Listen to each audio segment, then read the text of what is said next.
ধনীর পক্ষে রায় দিস না, গরিবের মনের দুঃখ মালিক ছাড়া কেউ জানে না।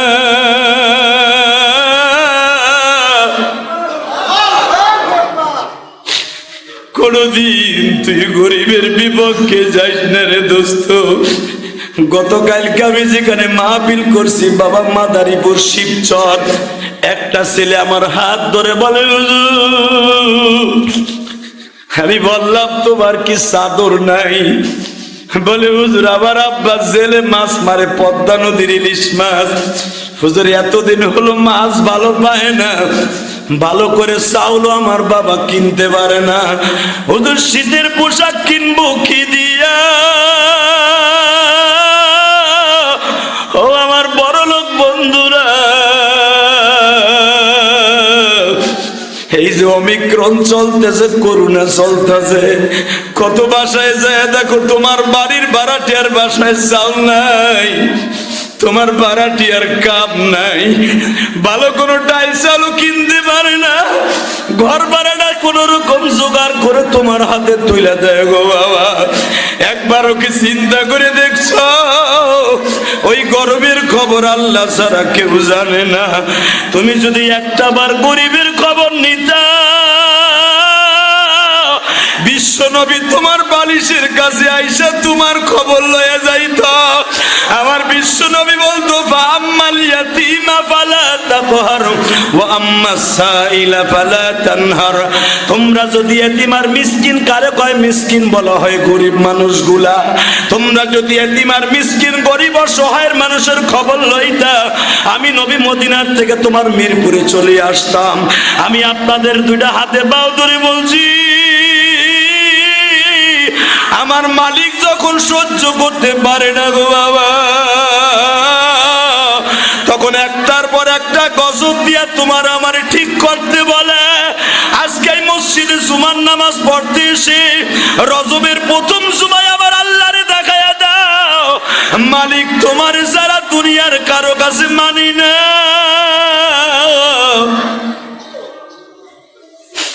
তুমি আমার সবচাইতে বড় বন্ধু, আমার ছেলে মেয়ে বিবি বাচ্চা কেউ আমার বন্ধু না। আমার বন্ধু যদি হইতো, আমার মৃত্যুর পরে আমার বিবি আমার 2-4-5 ঘন্টা ওই খাটে শোয়া রাখতো। কোটি কোটি টাকা খরচ করিয়া বিল্ডিং করছি, 5টা মিনিটও আমার বিবি ঘরে রাখে না। তাহলে বোঝা গেল দুনিয়ায় কেউ আমার বন্ধুরা, বন্ধুকে তুমি চইলে যাবা বন্ধুকার কবরে।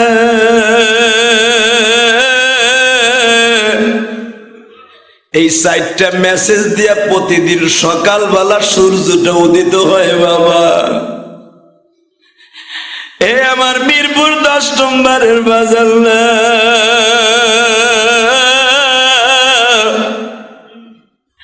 সুখে থাকেন দুঃখে থাকেন, চির জাহান্নামের রাস্তা বাইসা নিয়েন না। কত আশা করে মাদের আল্লাহ বানাইয়া, কোনদিন জাহান্নামে ফেলবে না। এখন কানবা, কোনদিন জাহান্নামে ফেলবে না। বান্দার দোষে বান্দা যাবে দোজখে, আল্লাহর কাছে সময় হলে ডাক দিও। আল্লাহু আকবার জোরে বলেন তো। ও আমার মা বোনেরা যারা আমার ওয়াজ শুনছেন গো মা, একদিন যেই বাড়ির থেকে রঙিন শাড়ি পরিয়া বাসর ঘরে ঢুকছিলাম মা, সবাই তোমারে দেখতে আসছিল দলে দলে মা, একদিন তুমি সাদা কাপড় পরিয়া বিদায় নিবা গো মা।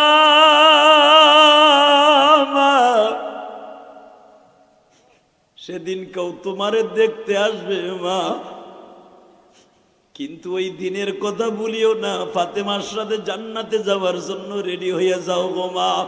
এ যুবক ভাই, দেখো তো এই কাপড়ের দৃশ্যটা তোমার মনে পড়ে কিনা? এই যে দেখো, এমন একটা তিনখানা কাপড় দিয়া তোমার জীবনের শেষ বিদায় দিয়ে দিবে। বাজান রে, কাপড়ের মধ্যে তুমিও যাইবা, আমিও যাব। শুধু দিলকে বুঝাইয়া বলো, দিল রে, আমার এত দামি পাঞ্জামি কোনোটা আমার সাথে দিবে না, আমার সাথে শুধু তিনখানা কাপড় যাবে। ও মা, আপনার সাথে পাঁচখানা এরকম সাদা কাপড় যাবে।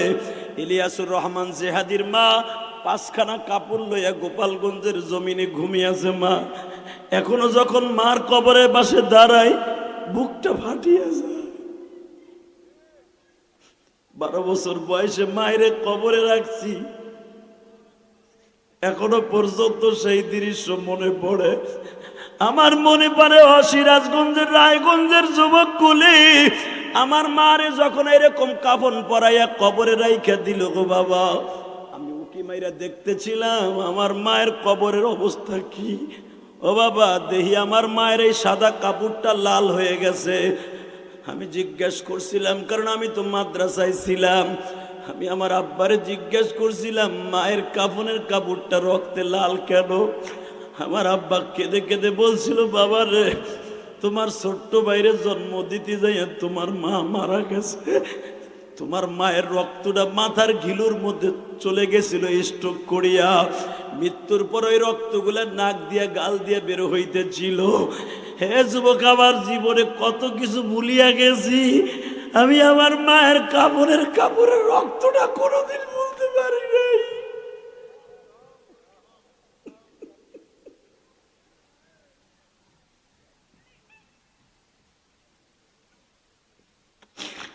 এই দুনিয়ায় মার মতো কে আছে গো যুবক?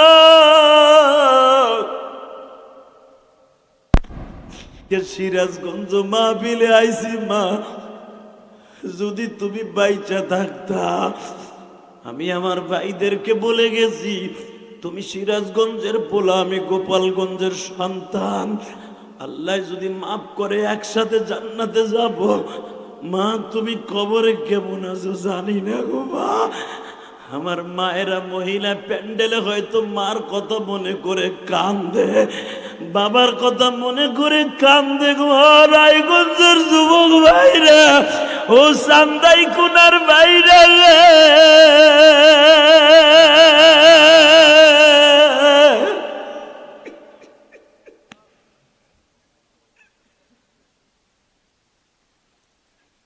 পৃথিবীতে যদি আমার মতো বয়সে মা হারায়া থাকো, তুমি নিজেকে চেক দিয়ে রাখতে পারবা না। গতকালকে মাহফিল করছি বাবা বেলকুচি, তোমাদের সিরাজগঞ্জ, তোমাদের রেজা সাহেব মেয়র সাহেব ছিল। এই মিডিয়ায় তো ওয়াজটা চলে আসছে, দেখে নিও। তোমাদের রেজা সাহেব এমন কাঁদা কাঁদছে, আমি জিজ্ঞেস করলাম মানুষকে, উনি এত কাঁদে কে? বলে, হুজুর আপনার কথাগুলো তার কলিজায় লেগে গেছে। হুজুর, তার বাবা নাই। আমি যখন বললাম আজকে মেয়র রেজা সাহেব বাবার কথা মনে করে কান্দে, শুধু আমি আপনাদের দুটা পাও ধরে বলে যাই, যারা মা বাবার কথা শুনিয়া কানবে, বাবা আপনার সন্তান একদিন ওয়াজে বসে কানবে। আপনার সন্তানের চোখের পানির খাতিরে আপনার কবরটা জান্নাতের টুকরা হয়ে যাবে, জান্নাতের টুকরা হয়ে যাবে, জান্নাতের টুকরা হয়ে যাবে। যুবক, এখন তুমি চিল্লাবার কানবা, তুমি কারে প্লেয়ার হিসেবে মানলা? দেখো তোমার নবী কত বড় প্লেয়ার, পৃথিবীর শ্রেষ্ঠ প্লেয়ার। আল্লাহু আকবার, জোরে বলো। যুবক ভাই, এখন রেডি হ। ফাতেমা যখন বলে, বাবা গো, তুমি কি পারবা রোকানার সাথে? আবার নবী বলে, মা তুই দোয়া কর। দেখেন মহিলাদের দোয়া কত দ্রুত যায় রে যুবক। ফাতেমা ছোট্ট মানুষ, 11 বছরের মাইয়া, নাবালেক মেয়েটা দোজাহানের বাচ্চার মেয়ে। ও বাবা, সাইয়্যিদাতুন নিসা আহলিল জান্নাহ, সমস্ত মহিলাদের জান্নাতের সর্দারিনী। আল্লাহু আকবার, আল্লাহু আকবার, আল্লাহু আকবার, আল্লাহু আকবার।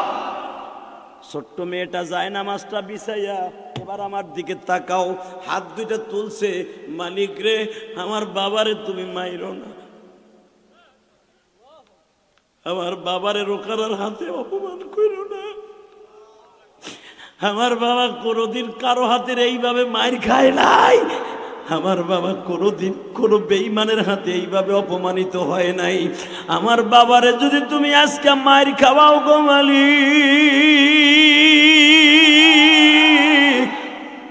আমরা সাইডটা বোন কার কাছে যাইয়া দাঁড়াবো? তুমি আমি ছোট মানুষের চোখের বাড়িটা বুঝালাও আল্লাহ।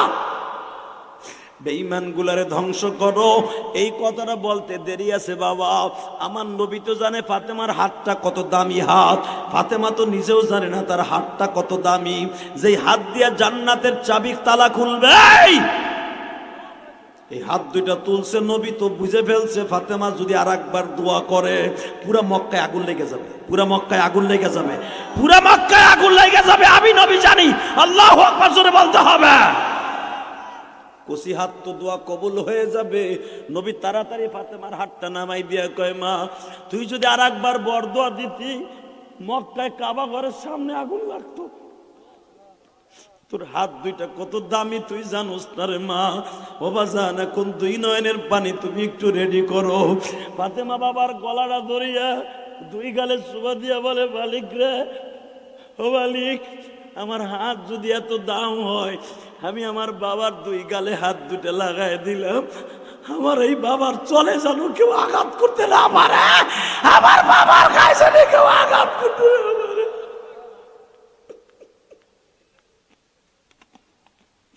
আমার নবীর পিছনে কেউ যায় না বাবা, অনলি একজন প্লেয়ার। রোকানার পিছনে শত শত প্লেয়ারের বেঈমান গুলা দাঁড়ায় আছে বাবা। এ যুবক, এখন পুরা রায়গঞ্জ কাঁপায়া দিবি, সারা দুনিয়া কাঁপায়া দিবি। ব্রাজিল গোল দিলে তুই কুত্তার মতো চিল্লাই উঠোস। আমার নবীর পক্ষে এখন ইমানদার হিসাবে কে কত জোরে চিৎকার মারতে পারস? যুবক, আমি তোরে জান্নাতি হিসাবে ঘোষণা করে দিয়ে যাব। বিশ্ব নবী মাঠের মধ্যে ঢুকলেন। রোকানাকে মাঠের মধ্যে ঢোকার আগেই জিব্রাইল জাবালে কাবার উপরে দাঁড়াইয়া, একটা ঠ্যাং জিব্রাইলের জাবালে কাবা, আর একটা ঠ্যাং কাবার ছাদের উপরে। জোরে জোরে জোরে জোরে জোরে জোরে মারো, জোরে মারো, জোরে মারো। যুবক এবার রেডি হ। কাবার ছাদে এক ঠ্যাং জিব্রাইলের, আর এক ঠ্যাং প্রায় বাবা 0.5 কিলোমিটার দূরে জাবালে কাবা। রোকানার দিকে তাকায় বলে, ইয়া রোকানা ইবনে উবাইদুল্লাহ, উনজুর আলাল জাবাল, তাকা আসমানের দিকে, তাকা আমার পাহাড়ের দিকে, ফাওকান্নুস, তাকা আমার দিকে, উপরের দিকে তাকা। বেঈমান দেখে ঠ্যাং একটা কাবার ছাদে, আর একটা জাবালে কাবায়, মাথাটা আসমানে। ওবা জানে এত বড় মাথা লইয়া হাতের ইশারা দিয়া বলে, নবী মুহাম্মদ একটু পরে মাঠের মধ্যে ঢুকবে। তুই যদি হাত দিয়া ধরা তো দূরের কথা, যেই চোখ দিয়া মুহাম্মাদের দিকে খারাপ নজরে তাকাবি, চোখের জায়গায় চোখ থাকবে, পাওয়ার থাকবে না, পাওয়ার থাকবে না, পাওয়ার থাকবে না, পাওয়ার থাকবে না। সারা দুনিয়ার বেঈমান গো দেখায় দাও পৃথিবীর শ্রেষ্ঠ প্লেয়ার নবী মুহাম্মদুর রাসূলুল্লাহ। এই প্লেয়ারের বিরুদ্ধে তিনি খেলছেন কোরআনের পক্ষে, তিনি খেলছেন আমার আল্লাহর পক্ষে, উনি খেলেছেন মুহাম্মদ সাল্লাল্লাহু আলাইহি ওয়াসাল্লাম মুসলমানের পক্ষে। আজকে মুসলমানের সন্তান ইহুদি নাসারার পক্ষে কাজ করতে পারে না। যদি কখনো দরকার হয় আমার নবীর ইজ্জতকে জমিনে টিকায় রাখতে, কোরআনের ইজ্জতকে জমিনে টিকায় রাখতে জান দিতে হয়, মাল দিতে হয়, যৌবন দিতে হয়, স্ত্রীকে বিধবা করতে হয়, সন্তানকে এতিম করতে হয়। কে কে রাজি আছো? দুহাত তুলে আমার আল্লাহকে দেখায় দাও। আল্লাযীনা আমানু আশাদ্দু হুব্বাল লিল্লাহ। আমার মতো বন্ধু কোথাও পাবি না রে বান্দা।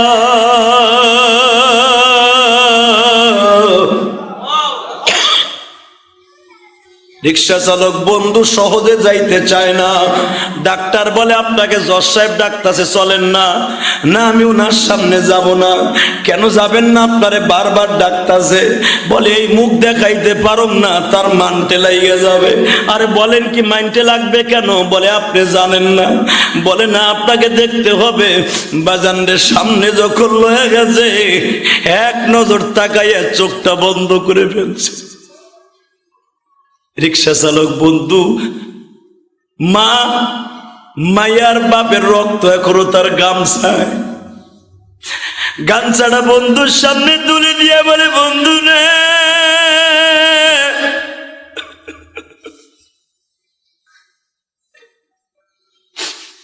এই গামছার মধ্যে তোমারও রক্ত আছে, তোমার মেয়েরও রক্ত আছে। দেখো তো দুই রক্তের রং কি আলাদা, কয় না? দোস্ত আমার শরীরটা কাইটা দেয়, তোমার রক্ত যা আমারও রক্ত তা হয়তো গুরু ভিন্ন থাকতে পারে। বন্ধু তোমার কি মনে আছে এক কাপ চা দুইজনে ভাগ করে খাইতাম? ডিস্ট্রিক্ট বন্ধু চোখের পানি ছেড়ে দিয়ে বলে, দোস্ত আর লজ্জা দিস না, তুই আমার কাছে যা চাবি আমি তাই দিব, আমি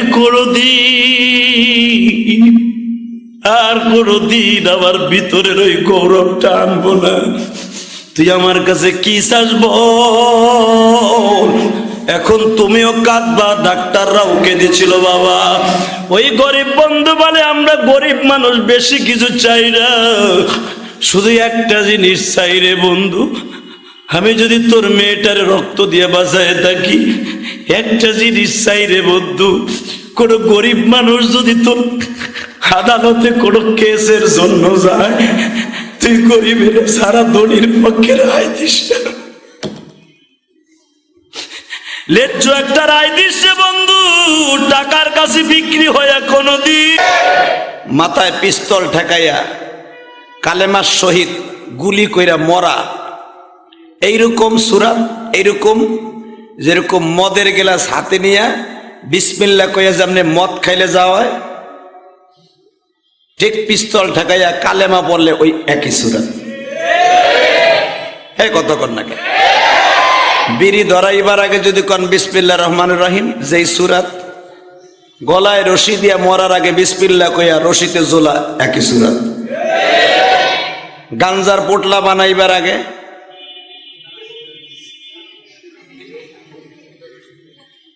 রশিদ বেরিয়ে দেখেন, ওটা মনে মাস্টার ছিল কোনদিন। গাঞ্জার পোটলা বানাইবার আগে বিসমিল্লাহ কইয়া বানাইলে যা, বিষ খায়া মরা একই তাই। কথা কও না কেন?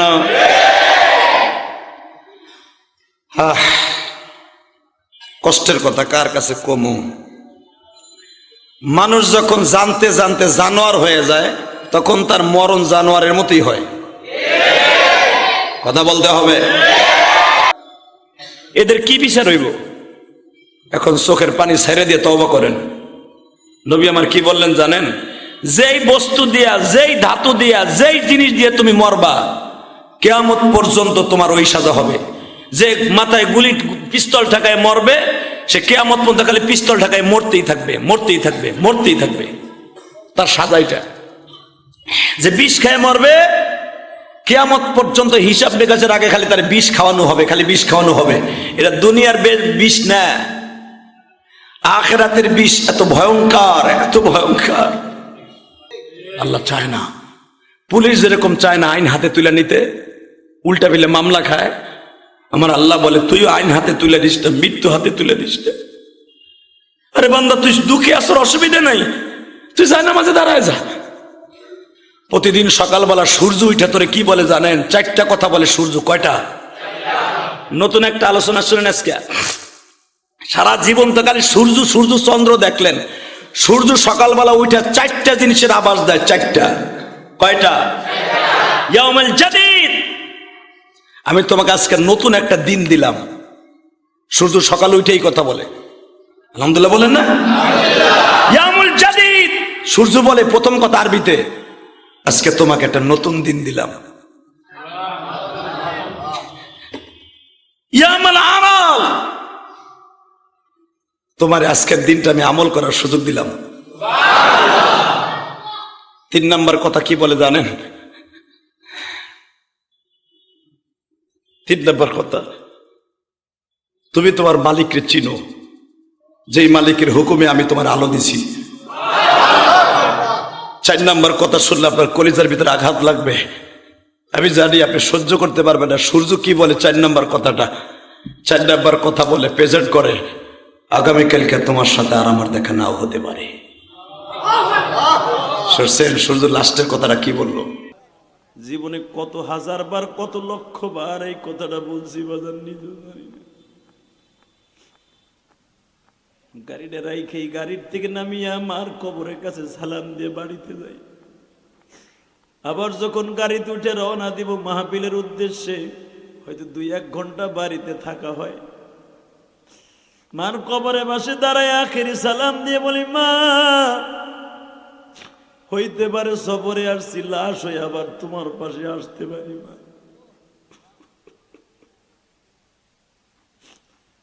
আমি আবার আওলাদ পারজানকে, বিবি বাচ্চাকে ভুলে গেছি। আমার কবর যদি বাংলাদেশে কপালে লাইকে থাকে, বাংলাদেশে যদি আমার লাশটা থাকে গো ভাই,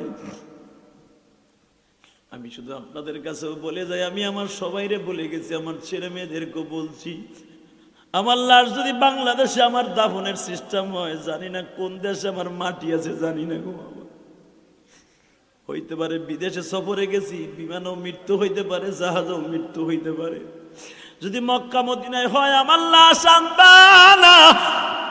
যদি বাংলাদেশের কোথাও আমার মৃত্যু হয়, আমাকে দাফন করবা আমার মা দুঃখিনীর পাশে। যুবক ভাইরে কেন বলছি জানো? 12 বছর বয়সে এই বুকের মধ্যে হাহাকার, মা ডাকটা হাহাকার। এই যে সভাপতির বয়স হয়ে গেছে, মা বাবা আছে কিনা জানি না।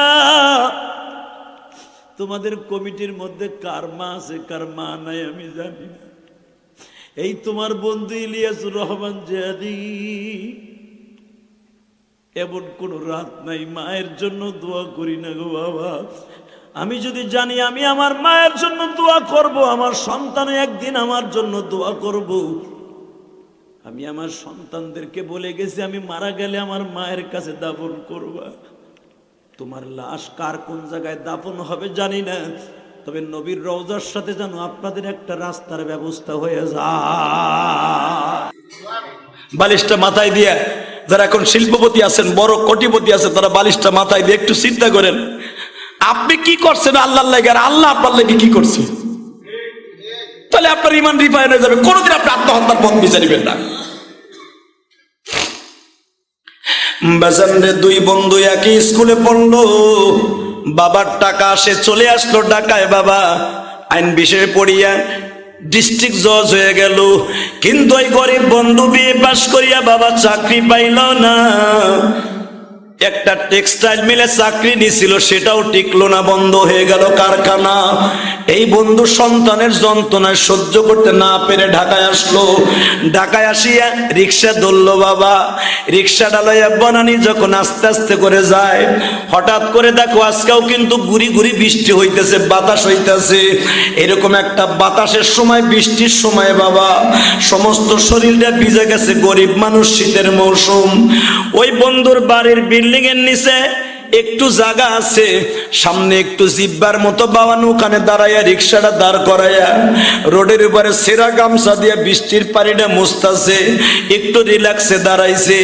উপরের থেকে জজ, ডিস্ট্রিক্ট জজ বন্ধু দেখছে সিসি ক্যামেরা দিয়া, ওখানে এক রিক্সা চালক আমার বাড়ির সামনে, পরিবেশ নষ্ট হইতে পারে, দারোয়ানকে রিং দিছে, ওই লোকটারে তাড়াতাড়ি করে তাড়ায় দে।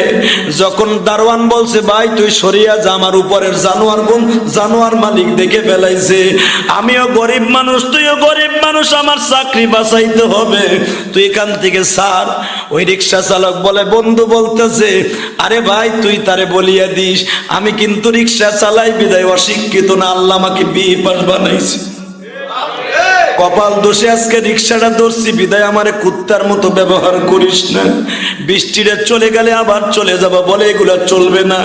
উপরের থেকে বন্ধু নিচে নাইমে আইছে, বাস্তব ঘটনা বলে দিয়া যাই রে বন্ধু।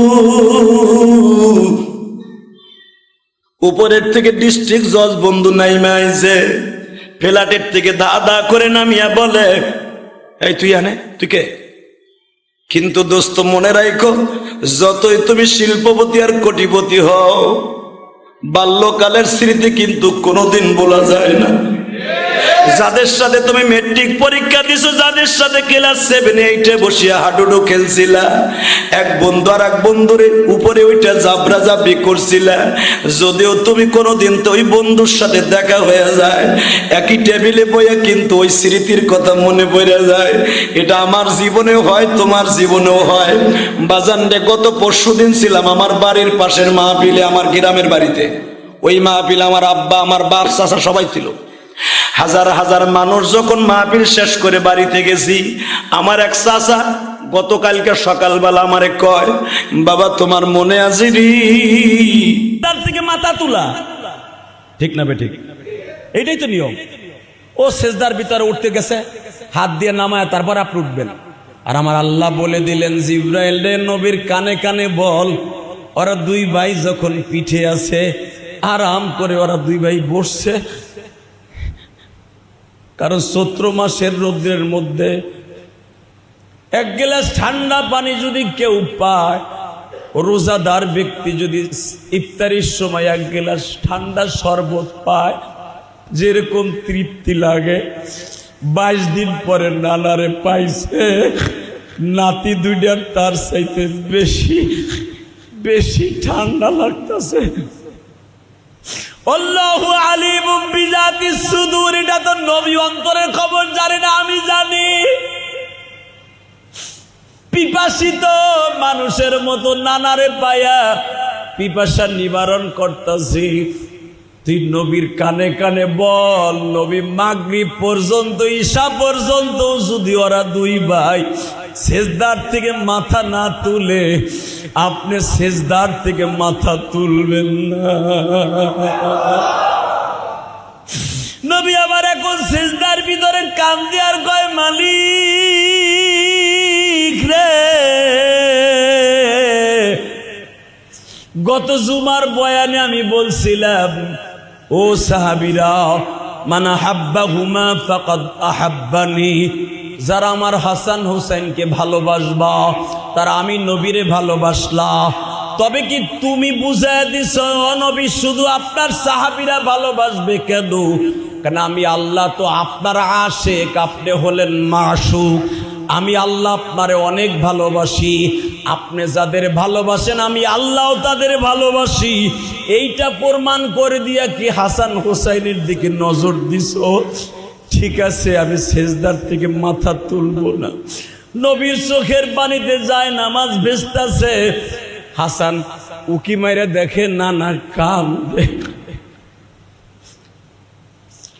আমি দেখতাছি আপনাদের চোখের পানি যাদের বের হয়ে গেছে, হাসানের কথা শুনে নবীও কান্দে। ও বাজান, সিজদা দীর্ঘায়িত হচ্ছে বিদায় সাহাবীরাও কান্দে। আল্লাহু আকবার বলো। সাহাবীরা মনে মনে ভাবতাছে, মনে হয় নামাজের মধ্যে ওহী নাজিল হচ্ছে। নবী নামাজ শেষ হইলে একটা ওহীর খবর দিবে, খুশির আনন্দে কান্দাছে। নবী আমার কান্দাছে হাসান হুসাইনের প্রেমের বিচ্ছেদের কারণে, ভালোবাসার কারণে কান্দে। সাহাবীরা কান্দেন নবীর ভালোবাসার কারণে, বিরহ বেদনায় কান্দে। বাজানরে, সাহাবীরা তো নবীরে জানের চাইতে বেশি ভালোবাসতো। সাহাবীরা অনেকে ভাবতেছে সেজদার ভিতর কি তলে নবীরে আল্লাহ উঠাই নিয়ে গেছে। কেউ বিরহ বেদনায় কান্দে, কেউ ওহী নাজেল হবে আনন্দে কান্দে। হাসান হুসাইন যখন দেখে নানার চোখ দিয়ে পানি বেয়ে বেয়ে পড়ে, হুসাইন আস্তে করে কয়, ভাই ভাই, ইয়া হাসানা ইয়া আখি, নাম তালহানা, यस माफी मुश्किल, माफी मुश्किल, मुश्किल क्या बेहादा मुश्किल। रोहायंदन नाना তাকায় দেখ, নানা কান্দে। দুই ভাই উকি বেড়ে দেখে নানার চোখের পানিতে বন্যা হয়ে গেছে। দুই ভাই নানার পিঠের থেকে লাভ দিয়ে নাই মা দুই পাশে বইয়া রয়েছে। কোরার বাচ্চা, ডাউগের বাচ্চা, গ্রামের শহরে যারা বাস করছেন তারা কোরা চিনেন। কোরা চিনেন না? হ্যাঁ, কোরা কোরা ডাউগ। কোরার মতো হাদিসে আসছে, কোড়ার মতো দুইজন কাজু বাজু দিয়ে লজ্জায় বয়ে রয়েছে। নানার পিঠে উঠছি, নানায় কানছে, নানায় তো কষ্ট পাইছে। আর নানায় কষ্ট পাইলে মায় কষ্ট পাইব, আর মায়ের কষ্ট পাইলে আল্লাহ কষ্ট পাইব। ঘটনা কি হইল? বেশি আবেগ দেখাইতে যে নানায় কান্দে। নামাজ শেষ হয়ে গেল, নবী কোনো দিকে না তাকাইয়া দুই ভাইরে এইভাবে হাতটা ধরে বুকের মধ্যে জড়াই ধরছে। দুই গালে দুইটা চুমা দিয়া কয়, নানা ভাই খবর নিতে পারি নাই। নামাজের মধ্যে আসিয়া নানার পিঠের উপরে চড়ছ না জান্নাতের সর্দার হইয়া গেছো। না না না না না না, কষ্ট পাইছো নানা? ও আমার লক্ষ্মী নানা, আমার কলিজার নানা। ও নানা, তুমি যে কাঁদছো এটা আবার মার কাছে করো না, মা ধরে মারবো, মা কষ্ট পাইব। আমার নবী দুই ভাইয়ের চোখ, নবীর চোখের পানি দুই ভাইয়ের মাথার উপরে পড়তেছে। আমার আল্লাহ জিব্রাইলকে পাঠাই দিয়ে সান্ত্বনা দিয়া বলে, নবীজি